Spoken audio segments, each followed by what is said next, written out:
Hello, Miss Carnahan. So, starting off with effective study tips for academic success, I find three of them important to me, which is pulling all-nighters to study, or how it's linked to lower grades. And I have a problem with this, especially because I always tend to pull all-nighters ever since online school started, and I've been trying to change it because it's not working for me, and I really need to change that because it will help me do better and help me be more productive.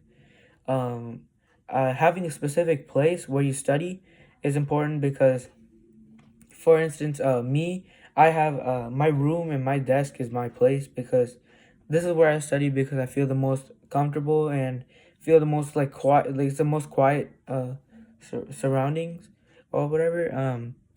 And I just feel really comfortable here, and I feel like I can do all my work here. If I go somewhere else, it's not gonna work the same. And having a short study sessions, like 30-minute study sessions here and there, is better than just me. Like, let's say for instance, if I were to study for like 5 hours straight, that would make me really tired, and that would really just ruin me. Not necessarily ruin me. It'll just make me more unproductive afterwards, and it just it'll just mess up my brain. It'll make me really tired. How to evaluate sources for credibility. You always have to check how recent it is, because information's always changing. Everything's always changing, and new studies and everything is coming up, especially during this time.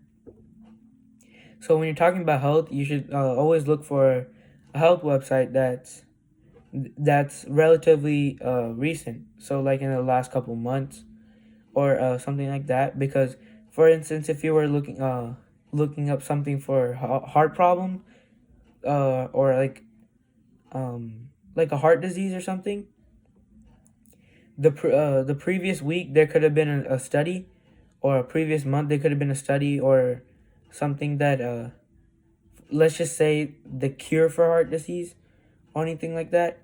And if you look at this source, it wouldn't show that because it's like 5 years ago. Like it was last updated 5 years ago, so that's not credible. You have to see who created it, so you know um, how educated, no, not how educated, like what type of a person he is, or what type of a um like for instance, it's always good to see. It's always a good sign if the health website you're going to has in the authors, it has doctors that have MD next to it, because they're educated enough to give the information. So you should trust them, and you should see what you should check their privacy policies, because you never want to get on a website that would take your information away, like take your information and put it in things you don't want it to, because that can ruin a lot of stuff and cause unnecessary stress, and that's not that you wouldn't want that. Skills for effective communications. I like to communicate a lot, so these skills were I like to take them. I found them very helpful. So you always have to listen to the other person first, because if you're talking to let's say you're talking to another person, if you don't listen to what they're saying and you're just saying everything, you might come off as ignorant or even arrogant. Because if you want to be listened, you have to listen to the other person. Same way, vice versa. You have to maintain eye contact. So if you maintain eye contact, it's like a form, like it just shows that you're a confident speaker, and it makes your audience and the person you're talking to feel like it's you're talking to them solely. Because if you're just looking like everywhere else while you're talking, they could be like, who you're talking to, and it wouldn't be a good conversation. And you have to always you have to see if you're talking, you can don't talk too slow nor too fast, because talking too slow will bore the other person out. You just talk with a steady pace, and if you talk too fast, people are just not gonna understand you, so they're not gonna get anything out of what you're trying to say.